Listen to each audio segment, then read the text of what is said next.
Welcome to the Sports Scouting Report podcast with Lee Brecheen.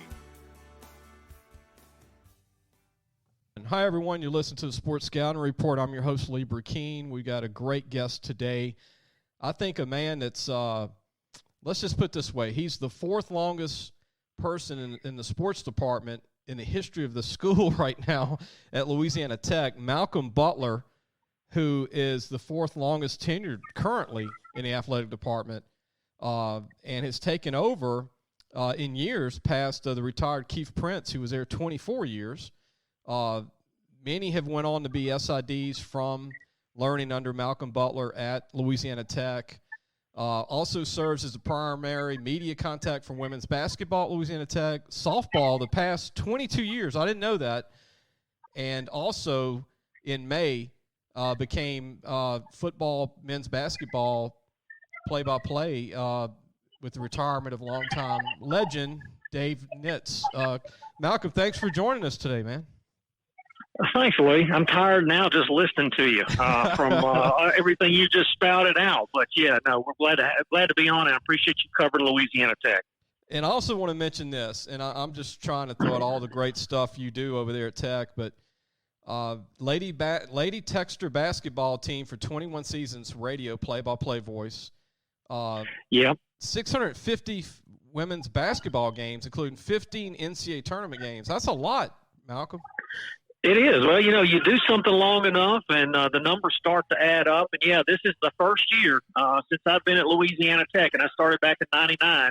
This is my first year tonight to do women's basketball. You mentioned taking over for Dave Nitz when it comes to football and men's basketball. And although I am busy and I know how to multitask, I haven't figured out how to be at two places at the same time to call two different games. So I've moved over to do the men's this year, and my good friend Kyle Roberts is going to be the women's play-by-play. But I'm sitting here watching women's basketball practice right now as we speak. I had a chance. I want to go and get into this first. I want to talk about football in the show with you, and also men's basketball, girls basketball. But I had a chance to watch the Alabama game last night against the men's basketball team at Louisiana Tech. I'm going to tell you what, they went toe-to-toe with Alabama for a half. I mean, that was impressive on the road at Alabama. And they've got a kid on that team I want to ask you about who I think is phenomenal for a big guy, Kenneth Lofton at 6'7", 290, if that's being nice. Yeah, no, probably is. You know how rosters are on the line, but you usually add a couple of inches to guys, and you usually take a few pounds off sometimes. Right. But you know, no, he's a special talent. There's no doubt about it. And you know, that Alabama team we played last night, obviously they were good. They were ranked 14th in the country and won the SEC last year. But until you see them up close in person, man, I'm going to be interested to follow them. I think they're a Final Four team. Wow. I think they've got everything that it takes. And they have just unbelievable speed. They have great depth. They have shooters all over the floor. They dribble drive, and if you find a way to cut them off, and they're kicking it out for threes. They've got some size inside, and it was a track meet last night, and I think they are an unbelievably talented team. And Louisiana Tech's a very talented team. We won 24 games last year. You know, won the West of Division of Conference USA, and were invited to the NIT and made it all the way to the Final Four. Beat Colorado State in the consolation game to finish third. And we got a lot of players back. You mentioned Kenneth Lofton Jr., who's just I guess you call him a COVID freshman, right? Yeah, I mean, last year was his true freshman year, and he gets it back, and he played for the Team USA an under-19 team this past summer that won a gold medal overseas, and he was a big part of that. So we're really excited about him. I think Eric Conkel's done a great job and he's got a great opportunity to win conference this year. You know, Malcolm, I watched Louisiana Tech play LSU last year, and they came close to beating LSU last year. And this kid, Kenneth Lofton, was all over LSU, and he reminds me of Charles Barkley when he was at Auburn. You know, the way he moves for such a big guy and how nimble he is, and he's got a soft shot. I mean, he was a find right out of Port Arthur, Texas. He was a great sleeper, I guess. He wasn't highly recruited, but, heck, he's turned out to be a phenomenal player. Yeah, no, and you're right. I mean, he's close to 300 pounds. He's about 6'7", but he has unbelievable footwork inside. He can finish with either hand. He can step out and shoot it from 15 or 16 feet. He uses that size that we just talked about to his advantage.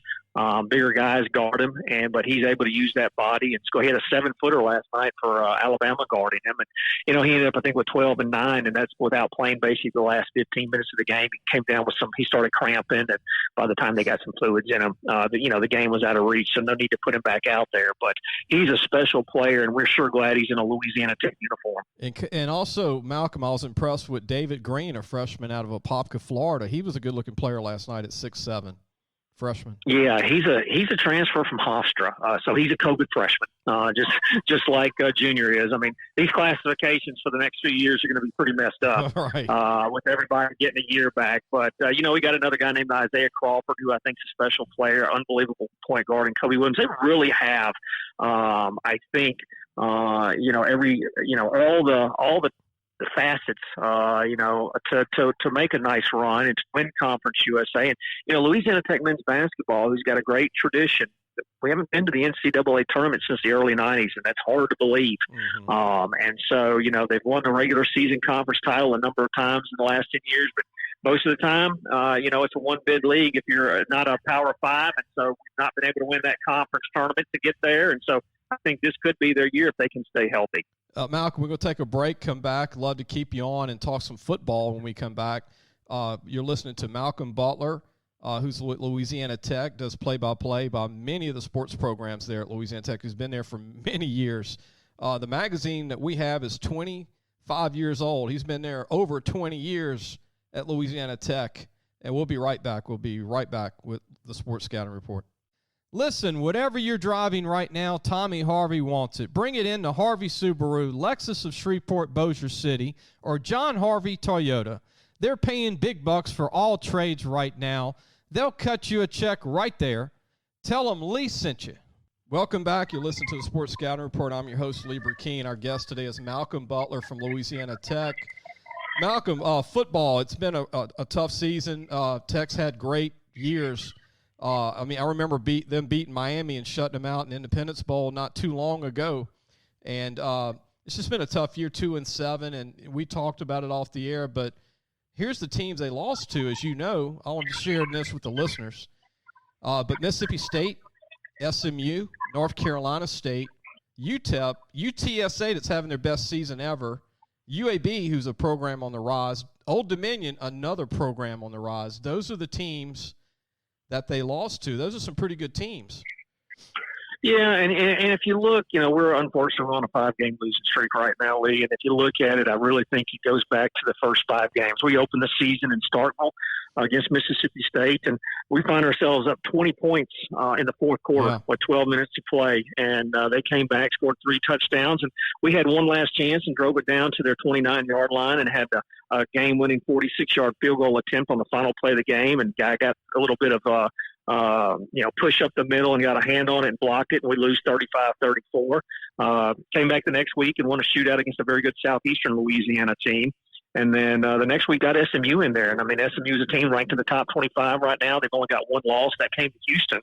And, we're up by 3 points with 5 seconds to play in the game, and they've got the ball on our 35, and they just throw one up to the end zone, kind of a Hail Mary, and it gets batted around and ends up in the hands of an SMU player, and we lose by 3 on the last play of the game. And so now you're 1-2. Came back, beat North Texas the next week to go to 2-2, and then go to North Carolina State, who had just come off a win over Clemson, and they're ranked in the top 25. And, we're down a touchdown and got the ball on their 20-yard line in the last 40 seconds of the game and just couldn't score to tie it up. And so we lose a close one there. And we go into our bye week 2-3, and we're that close to being 5-0 or 4-1. And, I really think those close losses in those first 5 weeks took their toll on this team. We came out of bye week, went to UTEP, who, as you mentioned, is a much improved football team, and went up there, and man, we only scored 3 points. And that was one thing this team had done, even through those losses early. We scored points. We were averaging about 35 a game, and we just couldn't move the football against UTEP. And then we come back the next week and play a UTSA team that's undefeated right now and ranked in the top 20 in the country, and made some mistakes in that ball game that really cost us, and lose that one. And, now you're sitting at 2-5, and we go to Old Dominion. And Old Dominion, to be honest, not a very good team. They'd only won one game. That was all against an FCS. And that was really the first time this year I felt like, we just lost a game to a team that was just far inferior to us, and that was a disappointment. And now you're sitting at 2-6, and we go to UAB, and they're really good, and we were up 21-7 in that ball game early, and just can't stop them. And they end up beating us 52-38. So I just think those first 5 weeks and those 3 close losses all 3 of those losses came on the last play of the game, basically. If you're 4-1 or 5-0 right there, I think these last 3 weeks look totally different, but you're not. And that's just kind of the way the game goes sometimes. Yeah, and hopefully they're winnable. Charlotte, Rice, and Southern Miss. 2 are at home, obviously Rice away, but all 3 of these are winnable games to try and get 5 wins and finish strong. Take a quick break. When we come back, I want to ask Malcolm Butler about Austin Kendall, who's had he's looked at times really great. The transfer from he's played all over the place, West Virginia and some other schools, and is really – I watched the Mississippi State game. He was really good in that game. And Marcus Williams, I'll ask him about Marcus. Smoke Harris, who's from the Baton Rouge area, Bub Means, and a bunch of other players that are from Louisiana that I've been able to watch and keep up with since high school. We'll be right back with more of Malcolm Butler with Louisiana Tech in just a moment. We'll take a break. If you need a paint job or repairs to your vehicle, go see Madine's Collision Center located in Baton Rouge, Louisiana on Kincaid Avenue. The number to call is 357-7983. That's 357-7983. Your Baton Rouge Accident Advisors. Welcome back. You listen to the Sports Scouting Report. Our guest today is Malcolm Butler. And Malcolm, you've got a title, man. You got several titles. Broadcasting, play-by-play, also Senior Associate of AD, Strategic Communications. You do it all. Well, I do a little bit of everything, and that's how it goes a lot of times at mid-majors. We don't quite have the staff that they've got at a Power 5, and when you've been somewhere for 23 years like I have, all of a sudden those responsibilities just continue to add up. So, I've got a lot on my plate. I enjoy what I do. I'm very fortunate to work at my alma mater, a place that I grew up. I went to my first Tech sporting event when I was 7 years old. It was a football game, and I've kind of been bleeding red and blue ever since. So very fortunate that I've been able to do something that I love for the last 23 years. Malcolm, my favorite Louisiana native ever was Terry Bradshaw. Well, he's a pretty good one. There's no doubt about it. He obviously left Tech after the '69 season when he went to the NFL in '70. I was born in '69, so I didn't get to see him at Tech. 1 year before me. 1 year before me. Yeah, there you go. Too. He had a great career at Pittsburgh. I grew up a Cowboys fan, so I wasn't real happy about the career Terry had, beating the Cowboys in a couple of Super Bowls. But he is, he's just one of a number of really high-profile, athletic alums that have come from Louisiana Tech. 2 of my other favorites that I've covered since I started in the business is Troy Edwards, receiver, played at Huntington and Shreveport, and also Tim Rattay was one of my favorites to come out of Tech, quarterback from Utah. State of Utah. Tim and Troy were quite the combination. Those guys hooked up. In fact, if you remember, back in '98, they opened up in Nebraska, and Troy caught 21 passes that day for 405 yards, which is still an NCAA single game record. And he did it against the defending national champion Cornhuskers that day, and that all came off of Rattay's arm. He threw for 590 yards that day, and those 2 guys were a lot of fun to watch play together. And Malcolm, if I'm not mistaken, I'm not looking at record books, but 3 of the 5 best ever yardage in a game is from Louisiana players. Troy Edwards, Josh Reed, and Kashawn Butte. So those are pretty good. Those are 3 pretty good wide receivers. I want to talk about the team. Austin Kendall's a new quarterback transfer. Played at a couple of different colleges. I watched the Mississippi State game, and he's got a lot of ability. And I know there's been injuries. He's played J.D. Head, I know, and Aaron Allen. But this is a kid who's got some talent. And like I said, I watched the whole Mississippi State game. I'm still sick to my stomach along with the Tech fans. I just thought that game was incredible. And like you said, that was a game that was so close. Yeah, Austin Kendall's has a great season for us. I mentioned early in the year, those first 5 games offensively, we were almost unstoppable. And a lot of that has to do with Austin. He's got some nice weapons around him, but he's a guy that started his career at Oklahoma and then went to West Virginia. And he had actually decided he was done with college football and had gone out and gotten his degree and gotten a big boy job. He was in medical sales. And Skip Holtz and this coaching staff kind of convinced him in late June, early July to come and sign with Louisiana Tech and play his last year. And so that's what he's done. Now, he got, he missed the North Texas game, which was our fourth game of the year. In this day and age of COVID-19, that still happens sometimes. Yeah. And so he missed that game and came back and had, despite not really being able to practice for 10 days, he came back against a very good North Carolina State team who was ranked number one in the ACC in defense and threw for over 300 yards. And again, we lost 34-27, but he had an unbelievable game in that one. But got hurt right at the end of it as we were driving down to try to tie it up. They had to take him out with about a minute left when he took a hit. And, he's kind of been banged up ever since. He got hurt. The games are all starting to run together for me now. But he got hurt towards the end of the Old Dominion game. And in that contest again. And so he didn't play this last week against UAB. So, not having him on the field has obviously hurt. We've got a couple of other quarterbacks, a guy named J.D. Head, who we're really excited about. He's just a freshman, and he started against UAB and did a decent job. But, Austin, he's been a difference maker for us. And when he's healthy and he's on the field, he's got an opportunity to score. I'm very impressed what Holtz has done with these transfer quarterbacks, Malcolm. He also got Driscoll to finish at Tech from Florida. I thought that was a big-time transfer for Tech there for a couple of years. Yeah, and the year before that, he got a transfer out of Iowa State named Cody Sokol. So he's had some real luck with the transfer portal, and those are three quarterbacks from Power 5 schools that he got here for a year, and all three of them, had really good years. Cody and Jeff were able to stay healthy their entire year. Again, that's been the one thing on Austin this year. Just he's been banged up, but Skip, we've got about 20, 21, 22.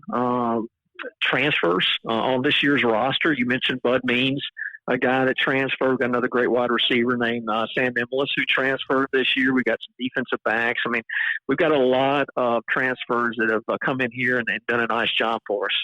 What do you think of Smoke Harris? I mean, he's probably the smallest, most athletic player in the country.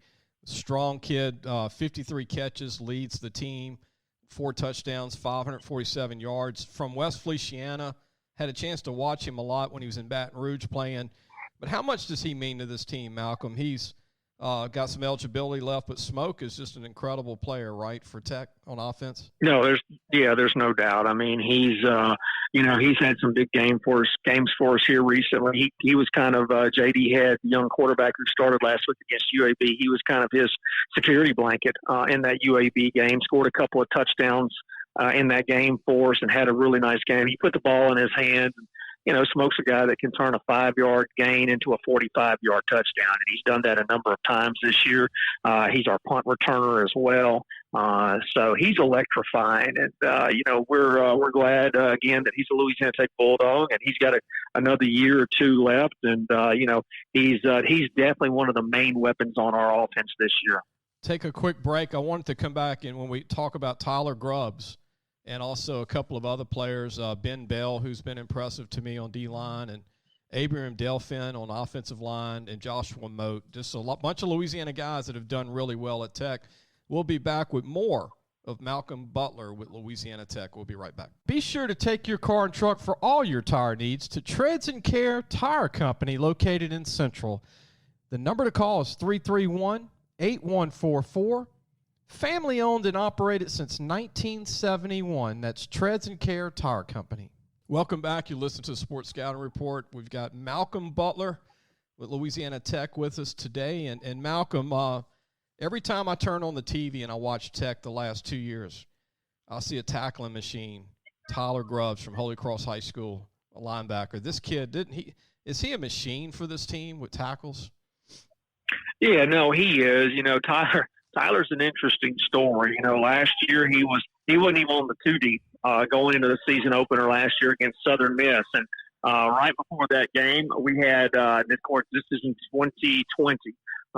We had some COVID issues hit, and we had gosh, I think out of our two deep on the offensive and defensive side, which that would have been 44 players. I think we have about half of those that did not dress out for that game or travel because of contact tracing. And so Tyler all of a sudden goes from not being on the two deep to being thrown into there and basically getting a start in that game. And he came out and recorded 16 tackles as a true freshman in his first game and really never looked back. Was a freshman All-American last year for us, led us in tackles. And, you know, the crazy thing is, I mean, he's starting again for us this year and having just the same type of year. And because of getting that year back, I mean, he's got over 100 career tackles going into this year, and he's considered a freshman this year. So it really is. And so I think he's got a chance if he stays here and continues to do what he's doing to become the all-time tackles leader at Louisiana Tech by the time it's said and done. I mean, I think you're going to see a lot of that across college athletics and sports where these guys who have gotten this extra year, right? Yeah. I mean, it's not like last year's football season didn't happen. We played 10 games, it's like he got to play in all 10 of them, and it didn't count against him. So, you know, I think you'll see a lot of records across the country that are broken due to the extra year. But anyhow, Tyler's been an unbelievable player. He's got a nose for the football, and he's just a hard-nosed kid. He's not one of those guys that, you know, he's just a hard-nosed, old-school type of player, right? He's going to come out. He's going to make a play. He's not going to dance around or do anything after he makes the play. He's going to get up and go and get ready to make a play on the next play. So that's the type of player Tyler Grubbs is. And one other kid that I think has started since day one almost is an offensive lineman from Plaquemine High School. People keep up with him, including myself. Abram Delphin, who's really done a great job for Tech on the O-line, him and Joshua Moat.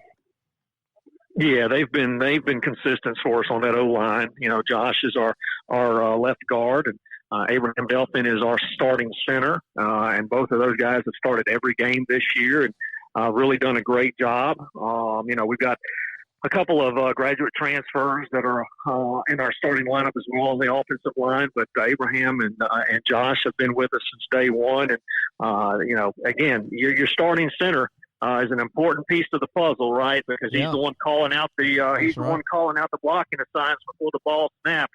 And they're both wonderful student athletes. They do a great job in the classroom and excel there as well. And they're staples on the football field for us. Malcolm Butler, I got to ask you this: is there a third Barnes kid to kick for the school one day? Because it seems like Barnes.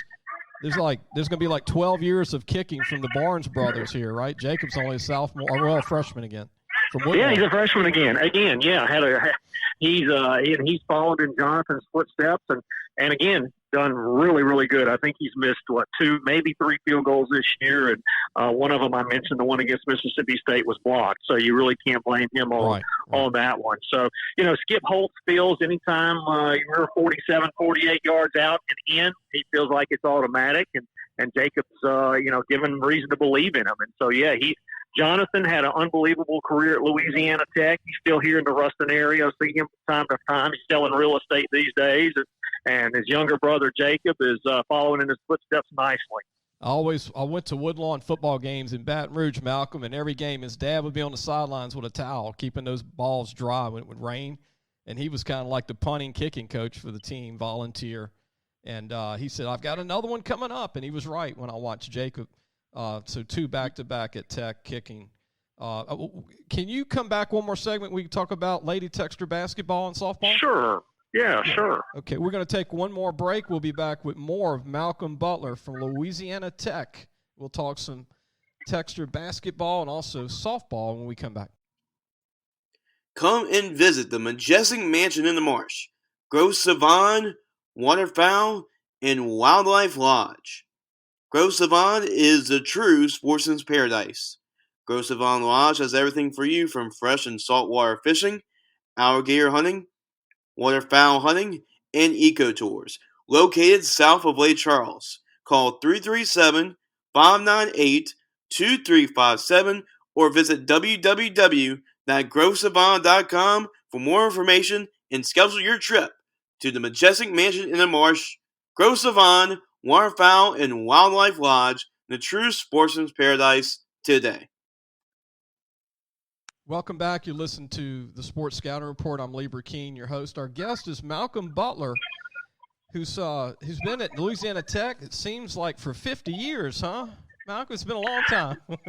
Yeah, it's been a long time, and this last year and a half, I think to everybody around the world, but those of us in college athletics, the last year and a half seems like it's probably been 10 years with all the challenges that we've all faced. But been here since '99. Louisiana Tech graduate in '94, and so glad to be at a place that I'm passionate about and love.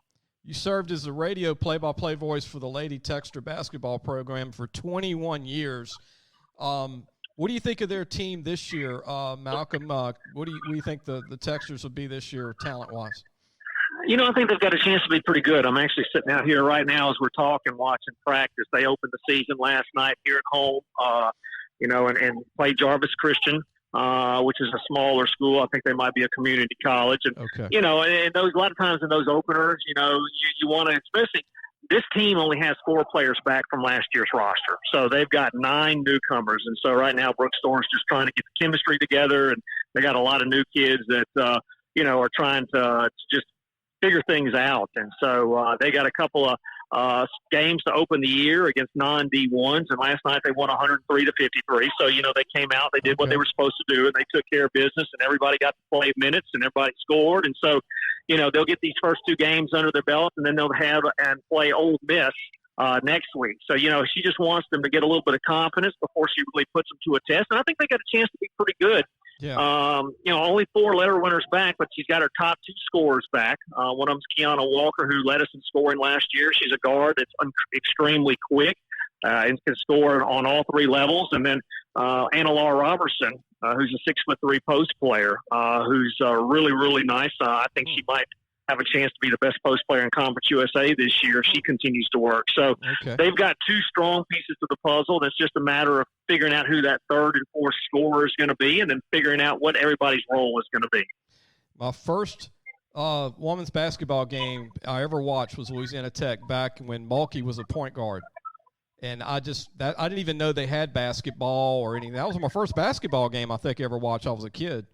And I thought the Tech basketball program was the great. I followed them ever since then in 1982 or it was like 80. When was Mulkey there? She was there early 80s. You're right. Yeah. And I was just hooked on the program. Like, this program's different, man. That they were the program, and still people know that when you say Louisiana Tech Lady Techster basketball, it's like, whoa.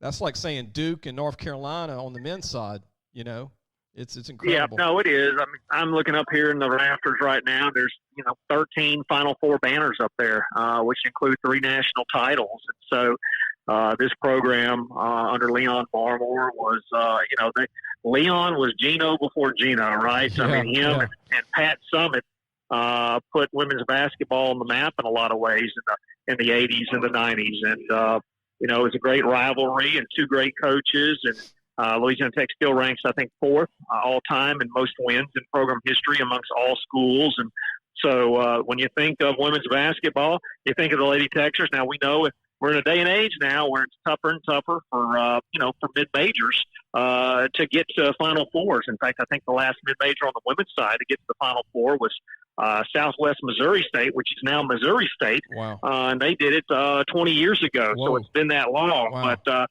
this program still has a lot of tradition, history, and pride. And the goal is to try to win conference championships and get to the NCAA tournament. You know a thing about softball, too. I mean, you did broadcast 750 softball games, including the 2008, 17, and 19 regionals for the softball team there at Louisiana Tech. What do you think of their outlook this year for softball? We've got a brand new head coach. It's our 4th head coach in 4 years, believe it or not. Okay. Mark Montgomery was the one that did such a good job and put us on the map. He's the one that was leading us when we won the 17 and 19 Conference USA titles. In fact, in 19, we won 45 games and won both the regular season and the tournament title, and played down in the Baton Rouge Regional. And after that year, he got hired away by Maryland. And it was until September that they hired him. So long story short, but it's a bad time to be trying to hire a softball coach in September. Right, most schools have started, coaches have their players back. And so we went the junior college route and hired a lady named Maria Wynn, who had a lot of success. And unfortunately, she got here and immediately had some health issues. And then you had the COVID year. And so She made the decision that Division I was not for her, but she didn't, give us her retirement until early August. And now we're, again, not good timing. We're in August of 20, which is still, the pandemic is still Right.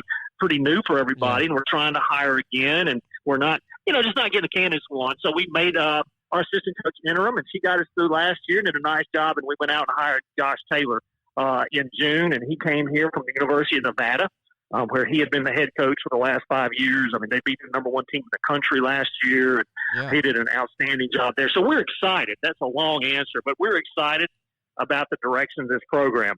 We got a brand new facility here that was built after the tornado tore our baseball and softball facilities down. And yeah, we went from having probably, to be very transparent, one of the worst softball facilities in Conference USA to having by far and away the best softball facility in Conference USA, one that'll rival and surpass most Power Fives. And I want to mention this because I don't know if some people miss this and they hear the show in Shreveport. We go to Shreveport, Bossier City, Monroe, and Baton Rouge, New Orleans, all over Lafayette, everywhere. But if you didn't watch the baseball tournament last year, Louisiana Tech's baseball team gave – I mean, they were incredible, weren't they, Malcolm? In the regionals last year, the boys, the baseball team was incredible. Lane Burroughs did an outstanding job, and that team was unbelievable. A lot of fun to watch. We were able to host the Conference USA tournament, and that was an unbelievable atmosphere. And we made it all the way came out of the losers bracket to make it all the way to the championship game on that Sunday against Old Dominion. Ranked in the top 25 for most of the year. We hosted our first ever regional. We were the number 16 national seed. And so, we actually had North Carolina State here, right? Everybody's darling. The Wolfpack, we made it all the way to the regional final, and they beat us here. And then they went up to Arkansas and knocked off number 1 Arkansas, and then went on to the College World Series and looked like they were on their way to winning a World Series before COVID kind of got them.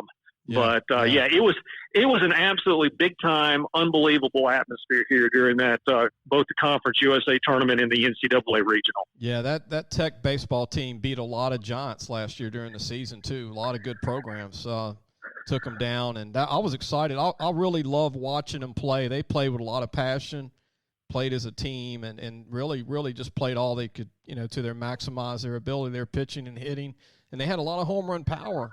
They were fun to watch. But any final thoughts? Oh, I want to mention one other thing. The only reason I watched the Utah Jazz growing up was because of Karl Malone. And I've got to admit that because he was a Louisiana Tech guy. Yeah, no, Karl played here in the early 80s. I remember watching him all 3 years. I was in junior high at the time, and big Karl Malone fan when he was here as a Bulldog, and then obviously the unbelievable career he had with the Jazz. He's still the number 2 all-time leading scorer in the history of the NBA. And another one of those, I mentioned earlier when we talked about Bradshaw, Louisiana Tech's got a lot of names, former alums who came through here. I mean, we got 3 Pro Football Hall of Famers. We've got 4 that are in the Naismith Memorial Basketball Hall of Fame. So a lot of history here at Louisiana Tech. A lot of great high school football players that come out of the air out of Cedar Creek and Lincoln Prep, Ruston High School. Man, it's just football and baseball, basketball, softball. It's just some of the best in the state in that area. Any final thoughts, Malcolm, about the programs or any facilities you want to talk about? Anything being updated? Anything you want to promote? Well, yeah, I mean, we've just spent here since we entered Conference USA back in 2013, we've spent over $100 million on either brand new facilities or renovations to current facilities. And again, we mentioned baseball, softball, soccer. What we've done over there at the football stadium with the brand new Davison Athletic Center, which houses a football team. We've got a brand new suites and press box at the stadium. So we have invested, and we're going to continue to invest. We're going to be probably releasing here the next month or 2 our facilities master plan and kind of what's going to come next over the course of the next 5 to 7 to 8 years. So we're excited about that. And I just think that, Louisiana Tech is in a really great spot and location. You mentioned great fertile recruiting grounds, and excited about what we've got going on here. Malcolm, thanks for taking the time while you're watching practice of the Techster basketball team. Appreciate you taking the time to promote Louisiana Tech with us statewide. And thank you for all the years of helping us with the magazine. When you were starting over there in the sports information department, you helped us get a bunch of photos of the Tim Rattays back in the day to use in our magazine, and we appreciate you helping us over the years. You bet, Lee. I enjoyed the conversation today, and thanks for covering Louisiana Tech, bud. Okay. Don't hang up yet. We're going to end the show. Everybody go to lafootballmagazine.com. You can still get your preview issue, which Louisiana Tech is previewed. If you're listening to this, North Louisiana, we do preview Louisiana Tech every year for 25 years. We'll see you next week.